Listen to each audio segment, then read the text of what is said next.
I keep fighting voices in my mind that say I'm not enough.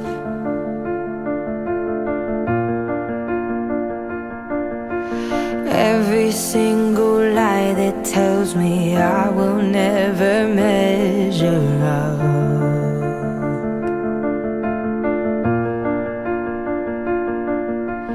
Am I more than just the sum of every high and every low?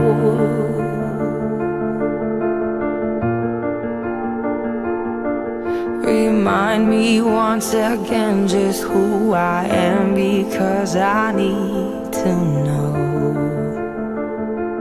Ooh, oh, you say I'm loved when I can't feel a thing. You say I'm strong when I think I'm weak. And you say I'm held when I am falling short. And when I don't belong, oh, you say I am yours. And I believe, oh, I believe what you say of me. I believe the only thing that matters now is everything you think of me. Shalom, saudara yang dikasihi oleh Tuhan kita Yesus Kristus. Puji nama Tuhan. Kita berjumpa kembali dalam ibadah Gereja GSJ CWS Sentul di hari ini di tanggal 1 Agustus 2021. Mari saudara, kita siapkan hati kita untuk kita memuji, menyembah Dia di dalam kuasa kebenaran Tuhan kita Yesus Kristus. Sebelumnya, mari kita satukan hati dan kita berdoa. Bapa di surga, kami mengucap syukur, terima kasih ya Tuhan, oleh karena kasih-Mu Tuhan, oleh karena kehendak-Mu ya Tuhan Yesus, semua kami boleh ada sebagaimana kami ada Tuhan. Kami mengucap syukur dan terima kasih ya Bapa. Bapa, hari ini Tuhan, di pagi hari ini kami mau siapkan hati kami Tuhan, untuk kami mau memuji Engkau, menyembah Engkau, bertemu Engkau secara pribadi Tuhan, untuk kami mau mendengarkan firman-Mu, untuk kami mau duduk diam mendengarkan suara isi hati-Mu Tuhan melalui hamba-Mu. Tuhan Yesus, berkenanlah Engkau atas puji-pujian kami, berkenanlah Engkau atas suara kami ya Tuhan. Terpujilah Engkau ya Tuhan Yesus. Di dalam nama Tuhan Yesus, kami mengucap syukur, haleluya. Amin. Firman Tuhan pada hari ini terambil di Matius 5 ayat 46 sampai dengan 48. Sekali lagi, Matius 5 ayat 46 sampai dengan 48. Demikianlah firman Tuhan. Apabila kamu mengasihi orang yang mengasihi kamu, apakah upahmu? Bukankah pemungut cukai juga berbuat demikian? Dan apabila kamu hanya memberi salam kepada saudara-saudaramu saja, apakah lebihnya daripada perbuatan orang lain? Bukankah orang yang tidak mengenal Allah pun berbuat demikian? Karena itu, haruslah kamu sempurna, sama seperti Bapamu yang di sorga adalah sempurna. Amin.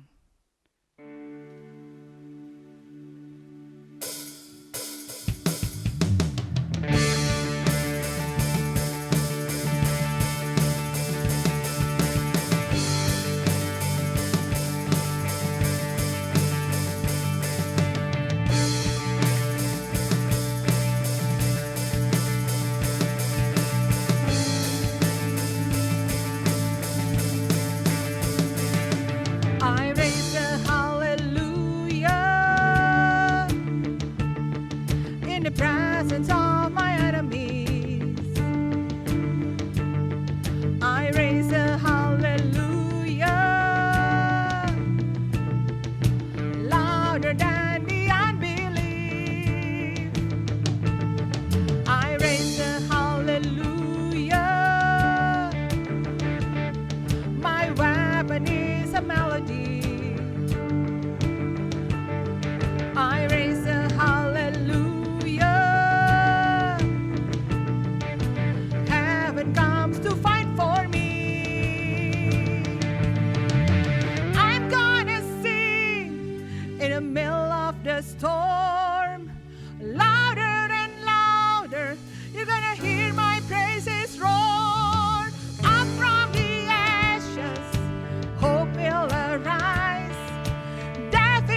Sing it a little louder. Sing it a little louder. Sing it a little louder. Sing it a little louder. Sing it a little louder. Sing it a little louder. I'm gonna sing in the middle of the storm, louder and louder. You're gonna hear my praises roar. Up from the ashes, hope will arise. Death is defeated, the King is alive. I'm gonna sing in the middle of the storm, louder and louder. You're gonna hear my praises roar. Up from the ashes, hope will arise. Death is defeated, the King is alive. I raise a hallelujah. I raise a hallelujah. I raise a hallelujah. I raise a hallelujah.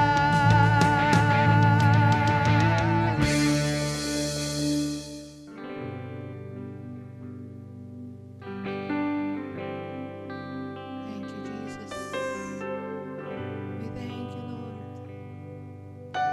Haleluya. Yesusku, penyelamatku, tiada yang seperti Engkau. Setiap hari ku memuji keajaiban kasih-Mu.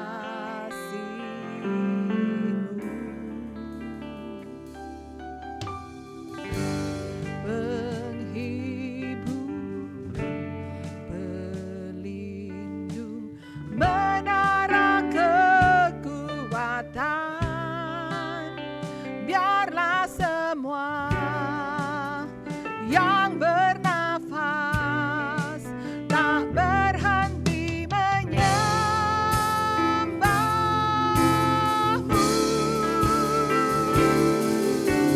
Nyanyi dan bersoraklah bagi Dia, pujian, hormat, kuasa bagi Raja. Gunung tunduk, laut bergelora, mendengar nama-Mu. Ku bersuka atas perbuatan-Mu, selamanya ku kasihi Engkau Tuhan. Tiada janji seperti yang ada padamu.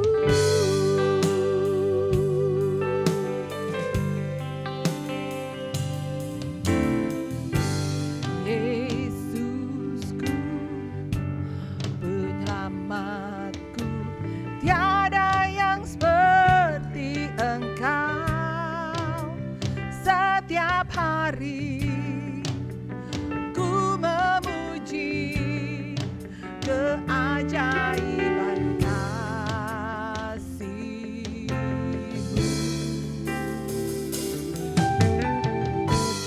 Penghibur, pelindung, menara kekuatan. Biarlah semua yang bernafas tak berhenti menyembah.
Give thanks with a grateful heart.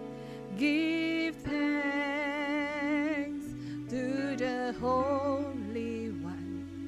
Give thanks because He's given Jesus Christ, His Son. Give thanks with a grateful heart. Give thanks to the Holy One. Give thanks because He's given Jesus Christ, His Son. And now let the weak say, I am strong. Let the poor say, I am rich because of what the Lord has done for us. And now let the weak say, I am strong. Let the poor say, I am rich because of what the Lord has done for us. Give thanks. We give thanks. We give thanks. Puji nama Tuhan, kita bertemu kembali di dalam ibadah GSJ CW Sentul City yang diadakan melalui online. Sebelum kita akan mendengarkan kebenaran firman Tuhan, saya akan berdoa terlebih dahulu. Terima kasih Tuhan buat kesempatan yang Kau berikan kepada kami untuk kami mendengarkan kebenaran firman Tuhan. Firman Tuhan yang adalah makanan bagi jiwa kami, firman Tuhan yang adalah pelita bagi kaki kami dan terang bagi jalan kami. Untuk itu kami berdoa, berfirmanlah kepada kami, karena kami siap mendengarkannya dan melakukannya di dalam kehidupan ini. Amin.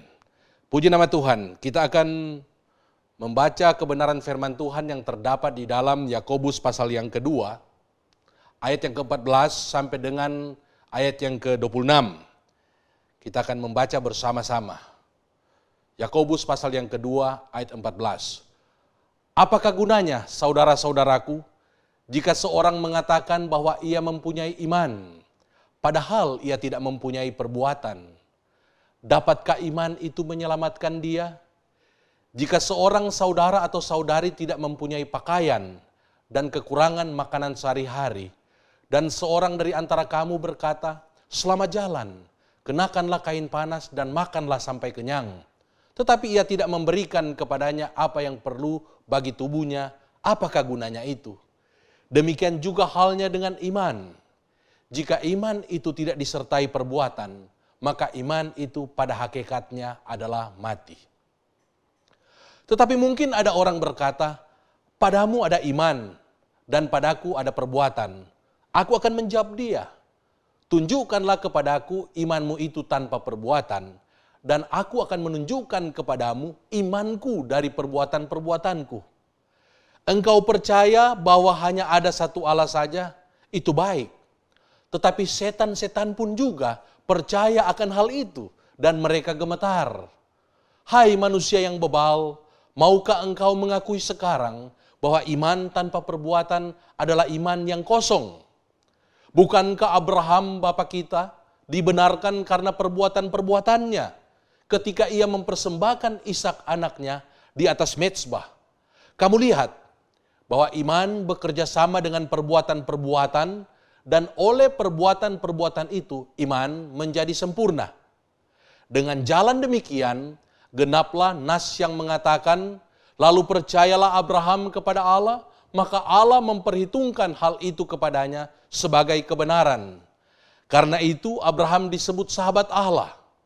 Jadi kamu lihat bahwa manusia dibenarkan karena perbuatan-perbuatannya dan bukan hanya karena iman. Dan bukankah demikian juga Rahab, pelacur itu, dibenarkan karena perbuatan-perbuatannya ketika ia menyembunyikan orang-orang yang disuruh itu di dalam rumahnya, lalu menolong mereka lolos melalui jalan yang lain. Sebab seperti tubuh tanpa roh adalah mati, demikian jugalah iman tanpa perbuatan adalah mati. Saya memberi tema kebenaran firman Tuhan pada saat ini ialah iman tanpa perbuatan adalah mati. Iman tanpa perbuatan adalah mati. Tetapi berbicara soal iman tanpa perbuatan, ini bukan berarti bahwa keselamatan kita bukan karena iman, melainkan karena perbuatan baik kita.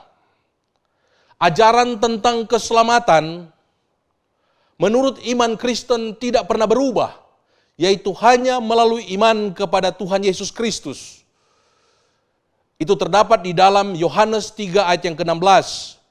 Firman Allah berkata, karena begitu besar kasih Allah akan dunia ini, sehingga ia telah mengaruniakan anaknya yang tunggal, supaya setiap orang yang percaya kepadanya, setiap orang yang beriman kepada Yesus, tidak binasa, melainkan beroleh hidup yang kekal. Kita diselamatkan hanya karena iman, bukan karena perbuatan. Itu juga yang disampaikan oleh Rasul Paulus kepada jemaat yang ada di Efesus, di dalam Efesus 2 ayat yang ke-8 sampai dengan ayat yang ke-9. Dia berkata, sebab karena kasih karunia kamu diselamatkan oleh iman. Itu bukan hasil usahamu, tetapi pemberian Allah. Itu bukan hasil pekerjaanmu. Jangan ada orang yang memegahkan diri. Keselamatan itu kita peroleh hanya melalui iman kepada Tuhan Yesus Kristus. Akan tetapi, keselamatan itu, Paulus berkata di dalam Filipi pasal yang kedua ayat yang ke-12, kita harus senantiasa taat dan mengerjakan keselamatan itu dengan takut dan gentar. Artinya, memang kita diselamatkan oleh iman, tetapi keselamatan yang Tuhan sudah karuniakan kepada kita melalui iman saya dan saudara, itu harus dijaga, itu harus dipelihara, itu harus dikerjakan dengan takut akan gentar kepada Tuhan. Kita diselamatkan melalui iman kepada Tuhan Yesus Kristus. Tetapi keselamatan yang Tuhan sudah karuniakan kepada kita, kalau kita membaca dalam Titus pasal yang ketiga, ayat yang ke-5 dikatakan, Dia telah menyelamatkan kita, bukan karena perbuatan baik yang telah kita lakukan, tetapi karena rahmat-Nya oleh permandian kelahiran kembali dan oleh pembaharuan yang dikerjakan oleh Roh Kudus. Jadi keselamatan saya dan saudara itu dipelihara. Ketika kita dilahirkan kembali oleh Roh Kudus, itu dipelihara dan dikerjakan oleh Roh Kudus yang sudah berdiam di dalam hati kita. Roma pasal yang ke-5 berkata, kasih Allah telah dicurahkan oleh Roh Kudus dalam hati kita. Roh Kudus yang adalah jaminan dari segala sesuatu yang akan kita terima di dalam kekekalan. Roh Kudus, Sang Penolong, Parakletos, Dia ada di dalam diri kita untuk menjaga, untuk memelihara iman, untuk memelihara keselamatan yang Tuhan sudah karuniakan kepada kita. Sehingga iman dan keselamatan saya dan saudara tetap terpelihara di dalam kehidupan ini. Jadi perbuatan, ketaatan kita itu sangat diperlukan untuk memelihara keselamatan yang Tuhan sudah karuniakan kepada kita. Jikalau demikian, apakah artinya ayat firman Tuhan yang disampaikan oleh Rasul Yakobus ini, bahwa iman tanpa perbuatan adalah mati? Ada beberapa kebenaran mengapa Rasul Yakobus menyampaikan kebenaran ini kepada umat Tuhan di abad pertama. Kebenaran yang pertama, karena dia melihat cara hidup umat Tuhan yang tidak sesuai lagi dengan ajaran yang benar tentang iman. Dalam Yakobus pasal yang kedua, ayat yang ke-15. Firman Allah berkata, jika seorang saudara atau saudari tidak mempunyai pakaian dan kekurangan makanan sehari-hari, dan seorang dari antara kamu berkata, selamat jalan, kenakanlah kain panas dan makanlah sampai kenyang. Tetapi ia tidak memberikan kepadanya apa yang perlu bagi tubuhnya, apakah gunanya itu? Ini yang terjadi di dalam kehidupan jemaat-jemaat pada abad yang pertama. Rasul Yakobus melihat mereka sudah melenceng daripada ajaran Alkitab, ajaran firman Allah tentang bagaimana harus mengasihi sesama. Kalau kita melihat di dalam Imamat 25 ayat yang ke-35, firman Allah berkata, apabila saudaramu jatuh miskin sehingga tidak sanggup bertahan di antaramu, maka engkau harus menyokong dia sebagai orang asing dan pendatang, supaya ia dapat hidup di antaramu. Janganlah engkau mengambil bunga uang atau riba daripadanya, melainkan engkau harus takut akan Allahmu, supaya saudaramu dapat hidup di antaramu. Janganlah engkau memberi uangmu kepadanya dengan meminta bunga, juga makananmu janganlah kau berikan dengan meminta riba. Jemaat-jemaat di abad pertama sudah tidak lagi melakukan apa yang difirmankan oleh Allah di dalam Imamat pasal yang ke-25 ini. Ketika ada saudara mereka yang jatuh miskin, yang mungkin dalam keadaan lapar, tidak memiliki pakaian, mereka hanya menutup mata, mereka tidak peduli. Sehingga Rasul Yakobus memberikan satu nasihat ini kepada mereka. Iman kalau hanya di dalam mulut, hanya dengan perkataan, itu tidak ada gunanya. Itu tidak akan ada artinya, tidak akan bermanfaat kepada orang yang mengalami pergumulan di dalam kehidupan mereka yang harus ditolong. Dan di dalam Imamat pasal yang ke-25 ini juga, ini memberikan satu awasan kepada kita, umat Tuhan yang hidup pada zaman ini. Ketika ada saudara-saudara kita yang jatuh miskin, jangan kita mencari keuntungan daripada kemiskinan mereka, daripada kesusahan mereka. Ketika kita melihat mereka dalam keadaan kesusahan, kita beri pinjaman, tetapi kamu harus mengembalikan bunganya. Alkitab menentang akan hal ini. Jangan meminta bunga, jangan meminta riba. Dan firman Allah dengan tegas berkata dalam Mazmur pasal yang ke-15, ayat yang ke-1 dan ayat yang ke-5 dikatakan, siapa yang boleh menumpang dalam kemahmu, siapa yang boleh diam di gunungmu yang kudus. Siapakah orang-orang itu? Dalam ayat yang ke-5 dikatakan, yang tidak meminjamkan uangnya dengan makan riba. Konsekuensinya, kalau kita melanggar firman Allah ini, menolong orang yang dalam kesusahan dan meminta bunga dan meminta riba, maka kita tidak akan berkenan kepada Allah. Allah tidak akan menjawab doa kita. Allah akan menutup pintu-pintu berkat bagi orang yang mencari keuntungan di tengah-tengah saudara-saudaranya yang mengalami kesusahan di dalam kehidupan ini. Jemaat-jemaat di abad pertama mereka sudah melenceng. Mereka sudah tidak melakukan lagi apa yang diajarkan oleh Tuhan Yesus. Di dalam Matius pasal yang ke-25, di dalam ayat yang ke-34, di mana firman Allah berkata, Yesus memberikan satu perumpamaan tentang hari penghakiman. Dia berkata, dan raja itu akan berkata kepada mereka yang di sebelah kanannya, mari hai kamu yang diberkati oleh Bapakku, terimalah kerajaan yang telah disediakan bagimu sejak dunia dijadikan. Ayat yang ke-35, sebab ketika aku lapar, kamu memberi aku makan. Ketika aku haus, kamu memberi aku minum. Ketika aku seorang asing, kamu memberi aku tumpangan. Ketika aku telanjang, kamu memberi aku pakaian. Ketika aku sakit, kamu melawat aku. Ketika aku di dalam penjara, kamu mengunjungi aku. Kemudian mereka bertanya, kapan Tuhan? Ketika engkau lapar, kami memberi engkau makan. Dalam ayat yang ke-40, perhatikan apa yang dikatakan oleh Tuhan Yesus. Dan raja itu akan menjawab mereka, aku berkata kepadamu, sesungguhnya segala sesuatu yang kamu lakukan untuk salah seorang dari saudaraku yang paling hina ini, kamu telah melakukannya untuk aku. Jadi pada waktu kita memberi makan saudara-saudara kita, sesama jemaat yang membutuhkan, itu sama seperti saya dan saudara lakukan kepada Tuhan Yesus Kristus. Dan Tuhan sangat menghargai pribadi-pribadi yang mau melakukan kebenaran ini. Inilah mengapa Rasul Yakobus mengingatkan kepada jemaat-jemaat yang ada pada abad yang pertama bahwa mereka sudah melenceng. Untuk itu mereka harus diperbaiki. Pikiran mereka, hati mereka harus diubahkan oleh firman Allah, oleh kuasa Roh Kudus. Iman yang seperti itu, Rasul Yakobus katakan, adalah iman yang mati, iman yang kosong, tidak ada gunanya.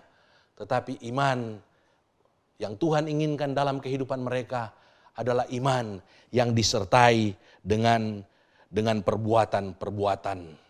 Kebenaran yang pertama ini merupakan aplikasi dari pelayanan koinonia dan diakonia yang dilakukan oleh jemaat gereja mula-mula di Yerusalem.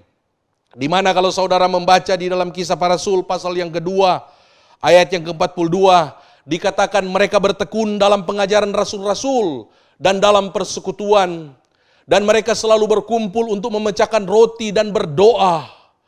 Kemudian di dalam ayat yang ke-44 dikatakan, dan semua orang yang telah menjadi percaya tetap bersatu, dan segala kepunyaan mereka adalah kepunyaan bersama.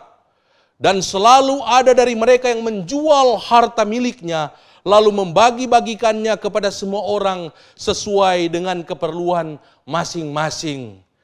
Dalam Kisah Para Rasul pasal yang ke-6 ayat yang pertama dikatakan bagaimana para rasul mereka sendiri berkata mereka telah melalaikan meja, tidak memperhatikan lagi pembagian kepada orang-orang yang miskin. Untuk itu mereka mengangkat para diaken untuk menjadi koordinator di dalam pelayanan diakonia, pelayanan sosial kepada mereka yang membutuhkan yang ada di dalam gereja. Para rasul berkata, kami tidak merasa puas karena kami melalaikan firman Allah untuk melayani meja.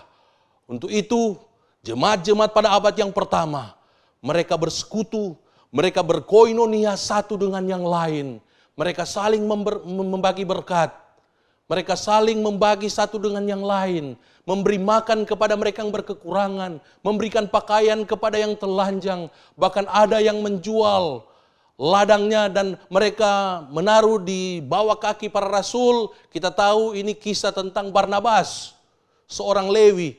Dia menjual ladangnya, kemudian hasil penjualannya dia taruh di depan kaki rasul-rasul untuk dibagi-bagikan kepada orang-orang yang mengalami kesusahan, penderitaan, dan kemiskinan pada gereja mula-mula. Saya mengutip apa yang disampaikan oleh Hasan Sutanto.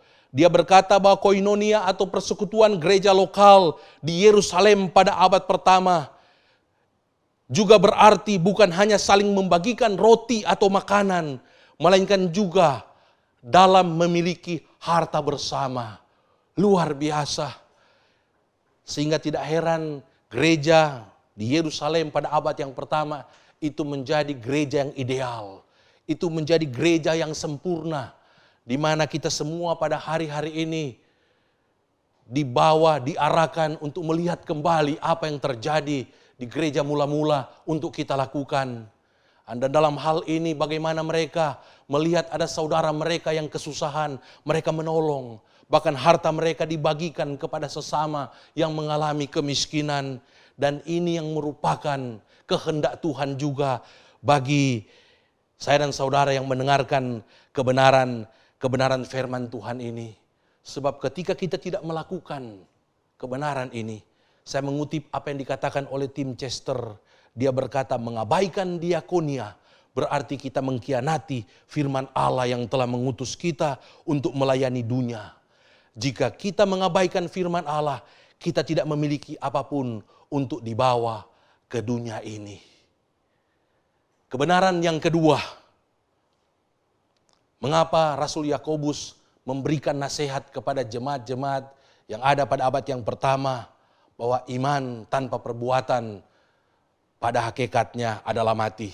Kebenaran yang kedua, karena dia menginginkan agar umat Tuhan memiliki iman yang sempurna.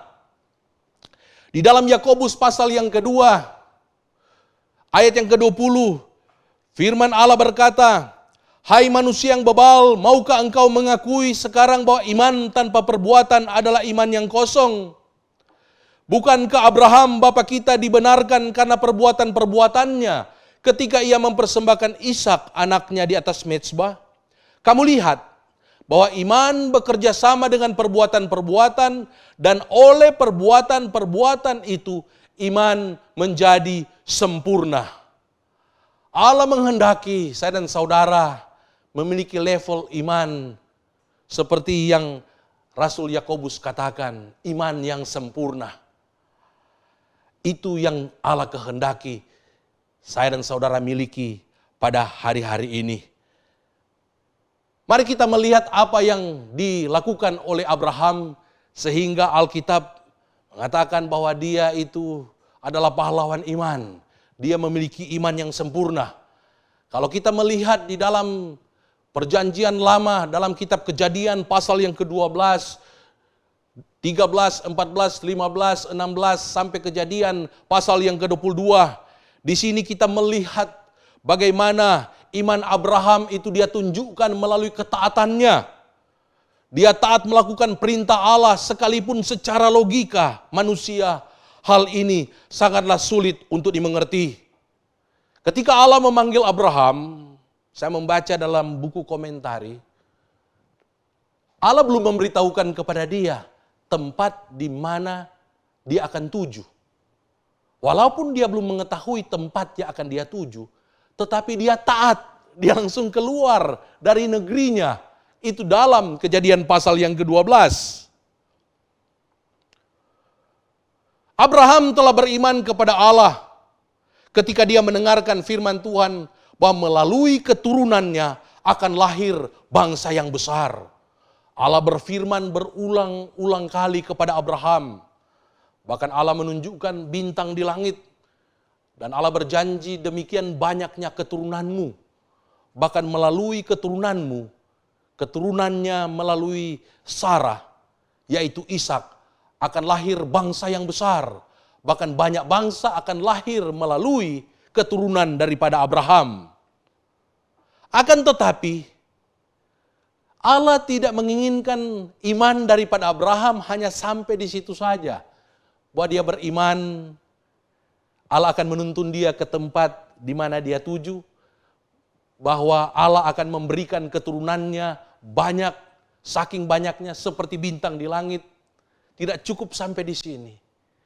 Allah menguji iman daripada Abraham. Anak yang dinanti-nantikan oleh Abraham.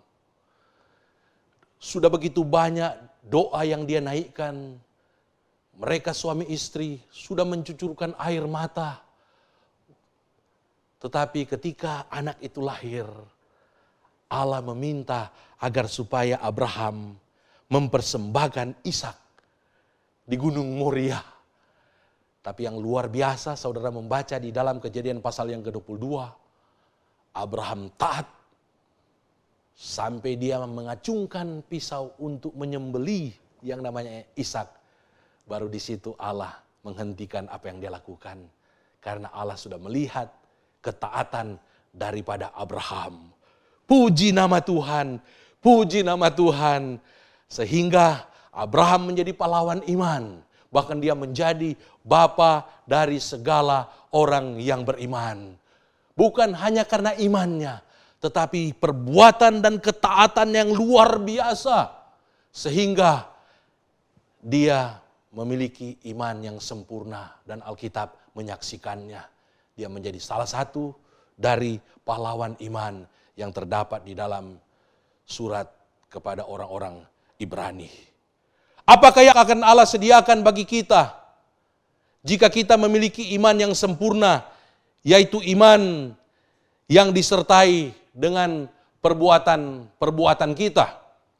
Yang pertama, saya mencatat di sini bahwa kalau kita memiliki iman yang sempurna, yaitu iman yang disertai dengan perbuatan, maka yang pertama Allah akan melimpahkan berkat secara utuh kepada kita, yaitu berkat secara rohani, sosial, dan ekonomi. Ini berkat-berkat yang diterima juga oleh Abraham. Bagaimana secara rohani dia menjadi sahabat Allah. Allah berbicara dengan dia. Allah memberitahukan kepada dia bahwa dia akan menghukum yang namanya Sodom dan Gomora. Dan Allah berdiskusi, tawar-menawar dengan Abraham. Luar biasa berkat yang disediakan secara rohani kepada Abraham. Demikian juga berkat sosial, rumah tangganya diberkati, Ishak diberkati, Yakub diberkati, bahkan bangsa Israel diberkati dengan melimpah-limpah. Dan berkat juga secara ekonomi itu diberikan kepada Abraham. Akhirnya tanah perjanjian itu diberikan kepada Abraham, kepada keturunannya. Dan berkat-berkat ini juga yang akan Tuhan sediakan bagi saya dan saudara yang memiliki iman yang sempurna, yang beriman, tetapi iman itu kita tunjukkan lewat perbuatan-perbuatan, kebajikan, ketaatan-ketaatan kita. Allah akan mengaruniakan, melimpahkan kita berkat secara utuh, yaitu berkat secara rohani, sosial, dan ekonomi. Dalam Yakobus pasal yang kedua, ayat yang ke-23, firman Allah berkata, dengan jalan demikian genaplah nas yang mengatakan, lalu percayalah Abraham kepada Allah, maka Allah memperhitungkan hal itu kepadanya sebagai kebenaran. Karena itu Abraham disebut sahabat Allah. Haleluya. Karena apa yang dia lakukan, akhirnya Allah memperhitungkan itu kepadanya sebagai kebenaran. Kata memperhitungkan ini diterjemahkan dari kata Ibrani kasab, yang dapat berarti merancang, kemudian dapat berarti menghargai, kemudian dapat berarti memegang, dan yang terakhir kasab itu berarti menciptakan. Artinya, kalau saya dan saudara memiliki iman yang sempurna sama seperti yang dimiliki oleh Abraham, iman yang disertai dengan perbuatan-perbuatan pada masa-masa pandemi COVID-19 ini, maka Allah akan memperhitungkan apa yang saudara lakukan. Allah akan merancang rancangan-rancangan damai sejahtera bagi masa depanmu, bagi masa depan keluargamu, pekerjaanmu, pelayananmu. Yeremia 29 ayat yang ke-11. Kemudian kasab berarti menghargai. Allah akan menghargai segala sesuatu yang kamu lakukan. Pelayanan yang engkau lakukan akan dihargai oleh Allah. Kerja-kerja yang berprestasi, pekerjaan-pekerjaan yang berprestasi akan dihargai oleh Allah. Kehidupan kita yang menjadi terang dalam kehidupan sehari-hari akan dihargai oleh Allah. Dalam 2 Timotius pasal yang kedua ayat yang ke-21 dikatakan, jika seorang menyucikan dirinya dari hal-hal yang jahat, ia akan menjadi perabot rumah untuk maksud yang mulia. Ia dikuduskan, dipandang layak untuk dipakai tuannya, dan disediakan untuk setiap pekerjaan yang mulia. Haleluya. Kalau kita memiliki iman yang disertai perbuatan-perbuatan, kita akan dihargai oleh Allah Bapa kita. Kita akan menjadi perabot yang suci dan yang mulia, yang akan berkenan kepada Tuhan kita, yaitu Yesus Kristus. Kemudian arti daripada kasab, memegang, dalam Yesaya 41 ayat yang ke-10 dikatakan, jangan takut sebab aku menyertai engkau, janganlah bimbang sebab aku ini Allahmu. Aku akan meneguhkan, bahkan akan menolong engkau, aku akan memegang engkau dengan tangan kananku yang membawa kemenangan. Haleluya. Saudara dan saya akan dipegang dengan tangan kanan Allah yang akan membawa kepada kemenangan. Itu arti daripada memperhitungkan, atau dalam bahasa Ibrani kasab. Kemudian yang terakhir, menciptakan. Puji nama Tuhan. Roh yang ada di dalam diri saudara lebih besar daripada semua roh yang ada di dunia ini. Roh Kudus yang ada di dalam diri saudara, itu yang akan menolong saudara untuk menyampaikan hal-hal yang baik, hal-hal yang benar, hal-hal yang menciptakan kedamaian, menciptakan juga sukacita, damai sejahtera. Saudara perkatakan hal-hal yang positif, karena itu merupakan berkat yang Tuhan sediakan bagi saudara. Allah akan memperhitungkan, Allah akan memakai kehidupan saudara untuk menjadi berkat bagi orang lain. Ada hal-hal yang baru yang akan saudara kerjakan kalau kita memiliki iman yang sempurna. Puji nama Tuhan.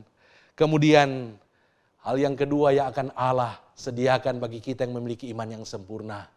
Kita akan menduduki tempat yang tinggi di dalam kerajaan sorga. Puji nama Tuhan.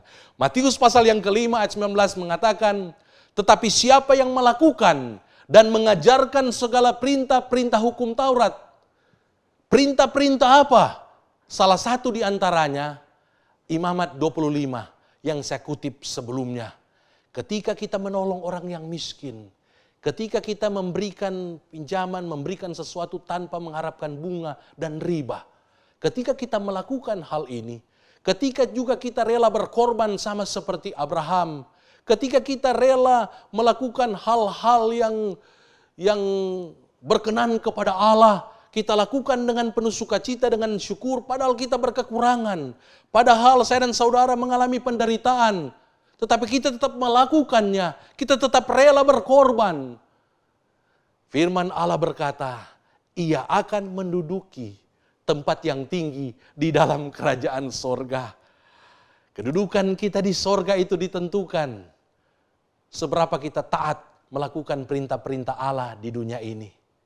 Kedudukan kita di sorga itu ditentukan seberapa kita banyak melakukan perintah-perintah Tuhan di dalam kehidupan ini. Untuk itu, mari kita melihat kiri kanan. Mari kita melihat mereka yang ada di sekitar kita. Kalau ada yang dalam kesusahan, mari kita mengulurkan tangan menolong mereka. Mari kita menjadi berkat bagi sesama kita.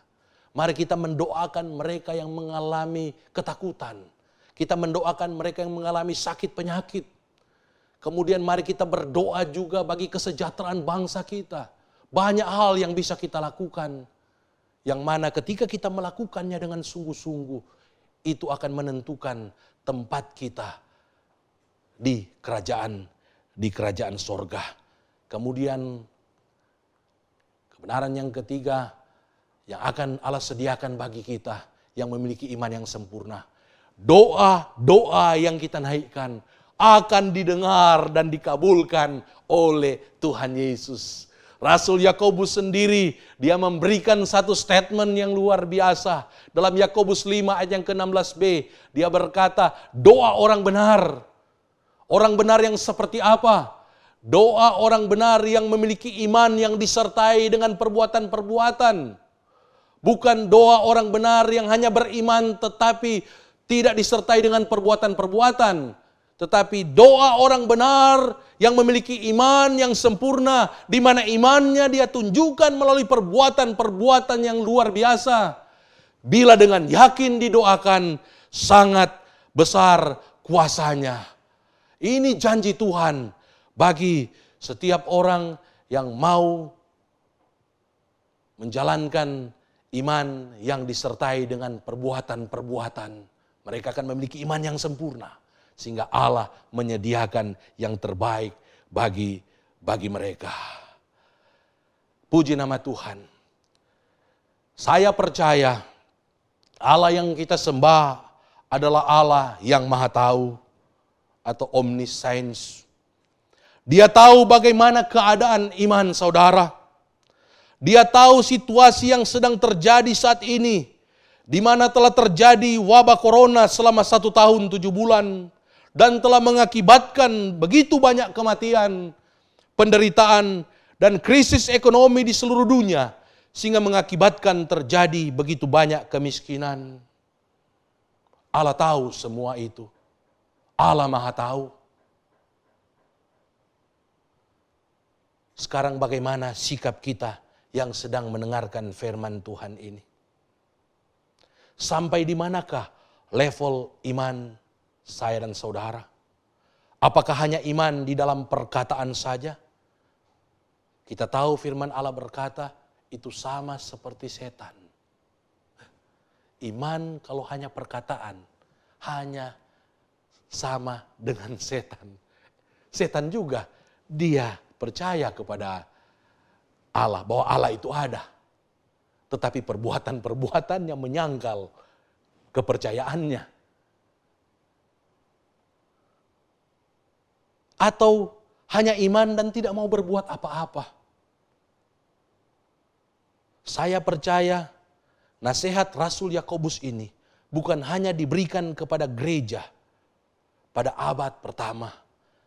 Tetapi nasihat ini juga diberikan kepada gereja pada saat ini. Saya dan saudara, semua yang mengikuti ibadah melalui online ini.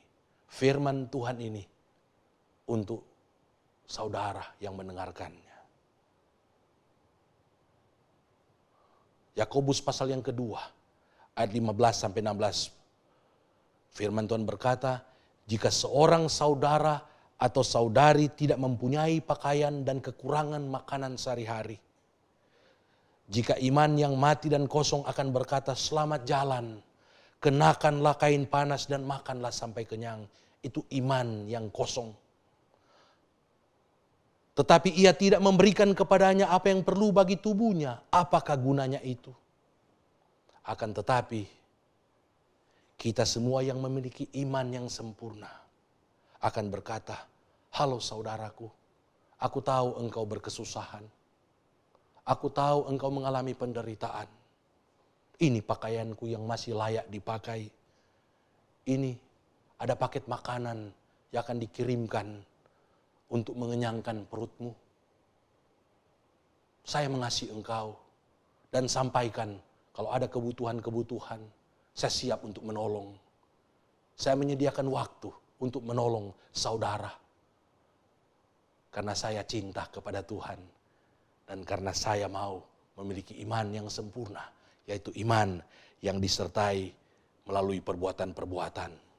Untuk itu, melalui kebenaran firman Tuhan ini, saya mengajak kita semua untuk bersama-sama kita mengamalkan iman kita kepada Tuhan Yesus dengan sempurna, yaitu menjalankan yang namanya perintah agung daripada Tuhan Yesus.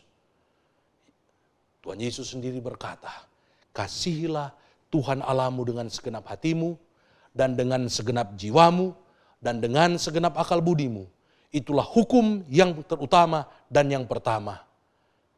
Ayat yang ke-39, dan hukum yang kedua yang sama dengan itu ialah kasihilah sesamamu manusia seperti dirimu sendiri. Mari kita satukan hati, kita berdoa. Terima kasih Tuhan, firman Allah sudah disampaikan. Jadilah kepada kami seperti yang kau firmankan. Dalam nama Tuhan Yesus, hamba sudah berdoa. Amin. Puji nama Tuhan, kita akan masuk ke dalam perjamuan kudus. Sebelumnya kita akan berdoa terlebih dahulu. Terima kasih Tuhan, kami bersyukur kepadamu karena Engkau telah memimpin kami dalam ibadah pada hari ini. Dari awal sampai saat ini. Dan tibalah saatnya kami akan mengikuti perjamuan kudus. Untuk itu, Tuhan persiapkan hati kami. Sekiranya ada hal-hal yang tidak berkenan kepadamu dan kepada sesama yang telah kami lakukan, kami mohon ampuni dosa-dosa kami. Sucikan kami dengan kuasa darah Yesus. Terpujilah namamu, kami serahkan perjamuan kudus ini dari awal sampai akhir hanya di dalam nama Tuhan Yesus Kristus. Amin. Kita akan memegang roti yang melambangkan tubuh Kristus yang dipecah-pecahkan. Kita akan memegang dengan tangan kanan kita. Kemudian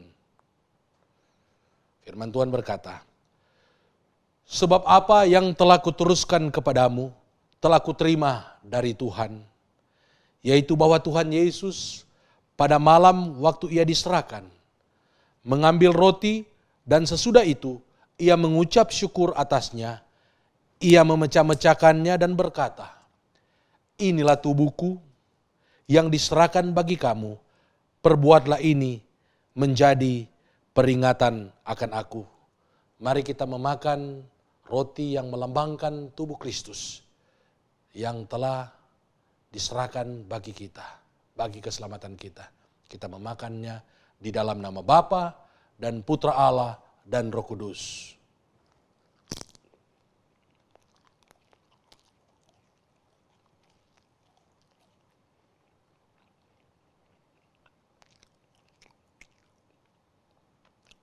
Haleluya, haleluya. Dan mari kita mengambil cawan yang berisi anggur yang melambangkan darah Tuhan Yesus Kristus yang sudah dicurahkan di Golgota yang telah menghapuskan dosa-dosa kita. Firman Allah berkata, demikian juga ia mengambil cawan sesudah makan, lalu berkata, cawan ini adalah perjanjian baru yang dimeteraikan oleh darahku. Perbuatlah ini setiap kali kamu meminumnya menjadi peringatan akan aku. Sebab setiap kali kamu makan roti ini dan minum cawan ini, kamu memberitakan kematian Tuhan sampai ia datang. Mari kita minum anggur yang melambangkan darah Tuhan Yesus Kristus di dalam nama Bapa dan Putra Allah dan Roh Kudus.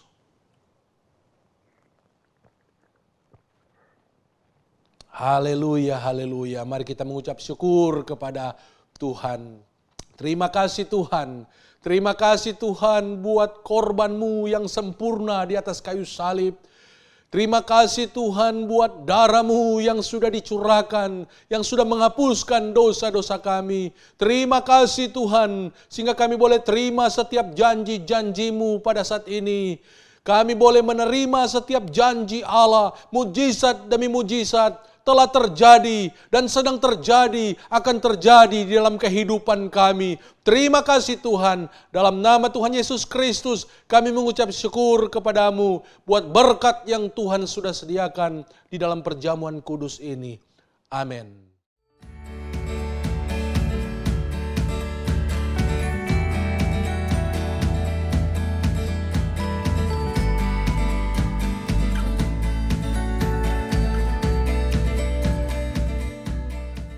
Puji nama Tuhan, tibalah kita di akhir daripada ibadah pada hari ini.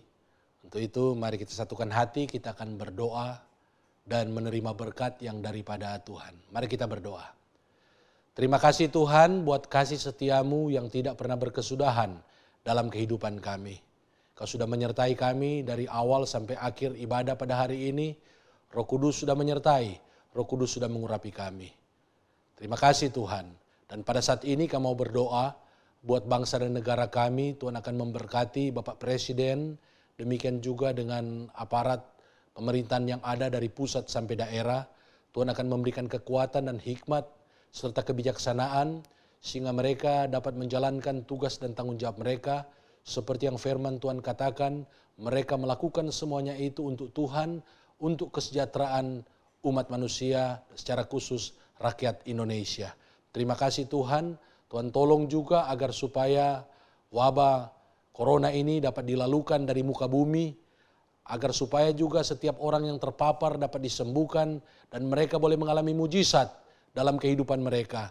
Terlebih khusus juga bagi jemaat-jemaat kami yang mengalami sakit, Tuhan akan jamah, Tuhan sembuhkan, Tuhan memberikan kekuatan dan mujizat terjadi atas setiap sidang jemaat kami, bahkan atas setiap mereka yang mengikuti ibadah secara online ini. Tuhan akan memberkati, melawat mereka dimanapun mereka berada. Karena kami percaya Tuhan kami, Tuhan yang baik, Tuhan yang setia, yang beserta dengan kami pada saat-saat yang sulit seperti yang kami hadapi pada hari-hari ini. Terima kasih Tuhan. Dan saat ini kami akan menerima berkat yang daripadamu ya Tuhan. Untuk itu, jemaat yang dikasihi Tuhan, angkatlah tanganmu serta terimalah berkat yang daripada Tuhan. Tuhan memberkati engkau dan melindungi engkau. Tuhan menyinari engkau dengan wajah-Nya dan memberi engkau kasih karunia. Tuhan menghadapkan wajah-Nya kepadamu dan memberikan engkau damai sejahtera. Berkat ini turunlah atas hidupmu, menjadi bagian rumah tanggamu, pekerjaanmu, pendidikanmu, usahamu, pelayananmu, mulai hari ini besok, bahkan sampai seumur hidupmu, bahkan sampai Maranatha, Tuhan Yesus Kristus datang pada kali yang kedua. Di dalam nama Bapa dan Putra Allah dan Roh Kudus, terimalah semua berkat ini. Amin.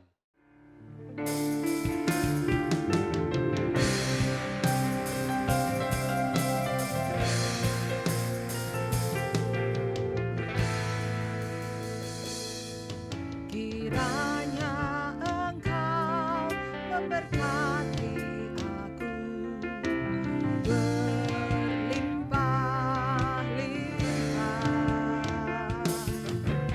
dan memperluas daerahku,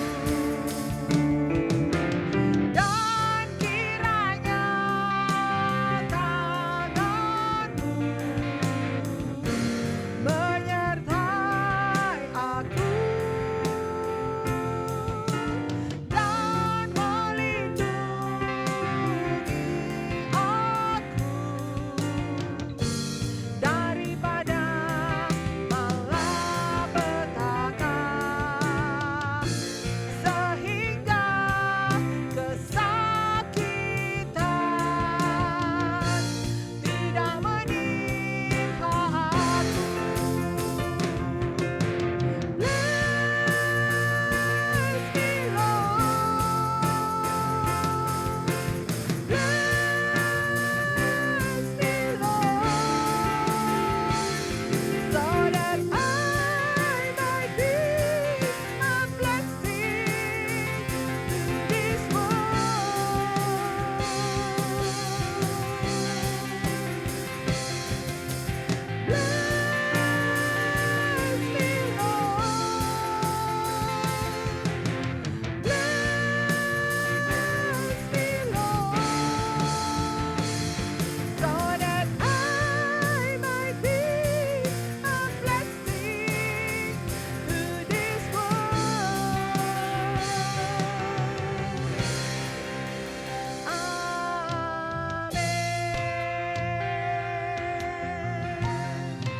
Kami mengucapkan terima kasih kepada saudara yang telah mengikuti ibadah pada hari ini. Kami percaya apa yang saudara sudah dengar dan saudara sudah naikkan pujian tidaklah sia-sia, semua berkenan di mata Tuhan.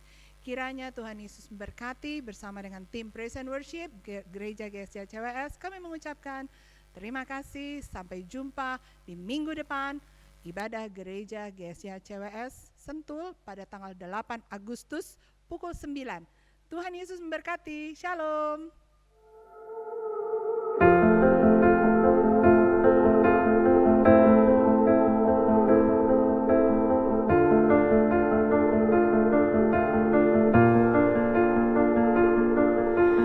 I keep fighting voices in my mind that say I'm not enough.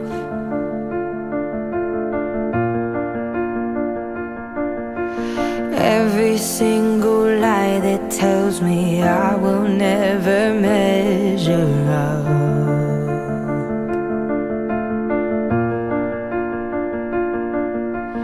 Am I more than just the sum of every high and every low?